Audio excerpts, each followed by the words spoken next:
मैं उत्तर प्रदेश की महिला आयोग की सदस्य डॉक्टर प्रियंका मौर्य को आमंत्रित करता हूं परिचर्चा में। प्रियंका जी, आपका स्वागत। आप महिला आयोग भी देखती हैं, आपके पास तमाम शिकायतें लेकर भी महिलाएं आती होंगी, उत्पीड़न की अन्य समस्याओं से संबंधित जिलों का भी आप दौरा करती हैं, महिलाओं से मिलती हैं। पर इन दिनों जो पिछले 15 दिनों में वारदातें हुई हैं उसने पूरे समाज को हिलाकर रख दिया है। इस तरह का क्रिमिनल पैटर्न और आपके पास आ रही शिकायतों का और इस तरह की आपराधिक वारदातों का आप लोग विश्लेषण करती हैं उत्तर प्रदेश महिला आयोग में? जी, हमारे पास निरंतर इस तरीके के केसेस आते रहते हैं उत्पीड़न के, महिलाओं के। और जिस हिसाब से ये 2-4 केसेस के बारे में आपने बात करी, मैं तो ये कहूँगी कि ये जो केसेस हो रहे हैं कहीं ना कहीं लोगों में नैतिकता ख़त्म हो गई है, रिश्तों में लैक ऑफ कम्युनिकेशन है, प्यार का अभाव है, दूरी बहुत है रिश्तों में, जो इन सब चीज़ों को पनपने का मौका देता है। और क्योंकि देखिए समय बदल रहा है, सोशल मीडिया का ज़माना है और हर किसी के पास इंटरनेट है, हर किसी के पास एक्सेस है, मोबाइल का स्मार्टफोन है, तो कनेक्टिविटी बहुत इजी हो गई है कि एक व्यक्ति से दूसरे व्यक्ति से कनेक्ट होना बहुत आसान हो गया है। तमाम ऐसी सोशल साइट्स हैं जिससे लोग एक दूसरे से जुड़ जाते हैं और बातों बातों में एक दूसरे के अफेक्शनेट हो जाते हैं। तो ये कुछ ऐसी चीज़ें हैं जो माहौल को बहुत बुरी तरीके से ख़राब करने लगी हैं, जिसकी वजह से रिश्तों में दरार आने लग जाती है। अब हर कोई बहुत स्ट्रेस में है अपने काम को लेकर के और एक दूसरे के लिए समय ही नहीं निकाल पा रहा है। समय निकलता भी है तो लोग फ़ोन लेकर के अपना बैठ जाते हैं। ना फैमिली के लिए समय है, ना पति पत्नी को एक दूसरे के लिए समय है, ना बच्चों के लिए समय निकाल पा रहे हैं।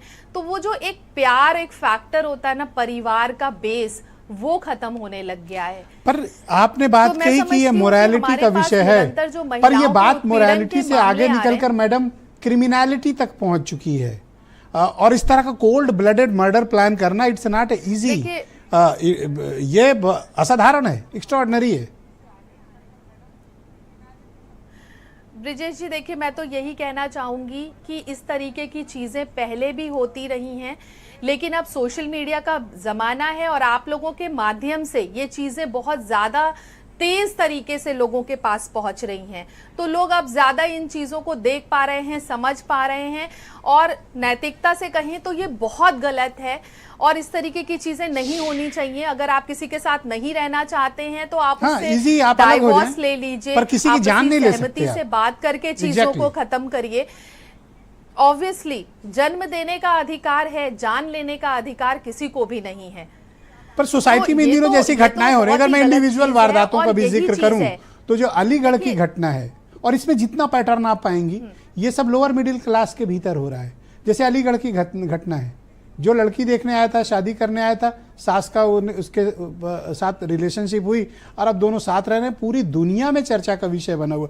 Not even in Uttar Pradesh और हमारे देश, दुनिया भर में ये चर्चा का विषय बना हुआ है। मैं आपसे आग्रह करता हूं कि आप लोग तो महिला आयोग में हैं उत्तर प्रदेश में, इस पैटर्न का एनालिसिस करिए और कुछ हम लोगों के साथ भी इसको साझा करिए, इसको बताइए कि ये पैटर्न क्या है। देखिए, मैं तो कहूँगी सबसे ज़्यादा शिक्षा, संस्कार, नैतिकता, प्यार, दुलार, इन चीज़ों का रिश्तों में होना बहुत आवश्यक है और बड़ों का आशीर्वाद भी होना उतना ही आवश्यक है, ताकि अगर बच्चे गलतियां करें, परिवार के लोग गलतियां करें तो उनको समझाने वाला, सुधारने वाला भी हो। तो ऐसे तमाम फैक्टर्स हैं जो चीज़ों को खराब करते बट आप लोगों को इस दिशा में काम करना चाहिए तो मैं समझती और मैं अपेक्षा करता हूं कि महिला आयोग इस पे काम जरूर करेगी। हो रहा है, हम निरंतर इस दिशा में कार्य कर रहे हैं और महिलाओं को जागरूक कर रहे हैं, उनके शिक्षा पे भी कार्य कर रहे हैं। हम उनको बैठ करके काउंसलिंग भी उनकी करते हैं अगर हमारे पास इस तरीके की शिकायतें आती हैं। लेकिन देखिए, ये कई बारी मानसिक विकार भी होता है, कुछ लोग साइकोपैथ भी होते हैं, तो वो भी एक बड़ी चीज है जिसको फैमिली को भी समझना चाहिए कि किस तरीके की तरफ लोग चल रहे हैं। बहुत शुक्रिया आपका, हमारे साथ कृपया जुड़ी